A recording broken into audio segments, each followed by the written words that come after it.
ഞങ്ങള് വണ്ടി എടുത്ത് നിൽക്കടാ ദേവിക കോളേജിൽ അഡ്മിഷൻ എടുക്കാൻ പോവാ. അല്ല നിനക്ക് ഇങ്ങനെയൊക്കെ നടന്നാ മതിയോ? നല്ലൊരു ജോലിയൊക്കെ വേണ്ടേ? നീ ഇപ്പൊ ബികോം കോർപ്പറേഷൻ ഇപ്പൊ കഴിഞ്ഞിട്ടല്ലേ ഉള്ളൂ ഈ വർഷം?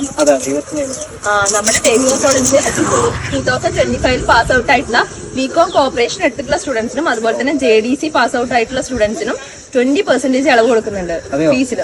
പിന്നെ ഞങ്ങളിപ്പോ അങ്ങോട്ട് പോവാണ്. ഞങ്ങള് ഓഫ്ലൈൻ അഡ്മിഷൻ എടുക്കാൻ വേണ്ടിട്ടാ പോണത്. 28-ാം തീയതി നമ്മുടെ ഇവിടെ പാലക്കാടും അതുപോലെ തന്നെ കോഴിക്കോടും പുതിയ ഓഫ്ലൈൻ ബാച്ച് സ്റ്റാർട്ട് ചെയ്യുന്നുണ്ട്. അതല്ല നിനക്ക് ഇനിയിപ്പോ എന്തായാലും ഓൺലൈൻ അല്ലേ പറ്റുള്ളൂ. എന്താന്ന് വെച്ച് കഴിഞ്ഞാൽ ജോലിക്ക് എന്തെങ്കിലും ട്രൈ ചെയ്യാൻ വേണ്ട ഇതിന്റെ ഇടയില്. കിട്ടിയിട്ടുണ്ടല്ലേ? അങ്ങനെയാണെങ്കിൽ നീ ഒരു കാര്യം ചെയ്യേ, ജൂൺ 2-ാം തീയതി പുതിയ ഓൺലൈൻ ബാച്ച് സ്റ്റാർട്ട് ചെയ്യുന്നുണ്ട്. അതിൽ വന്ന് ജോയിൻ ചെയ്തോളൂ. ഞങ്ങൾ എന്തായാലും ഓഫ്ലൈൻ അഡ്മിഷൻ എടുക്കട്ടെ.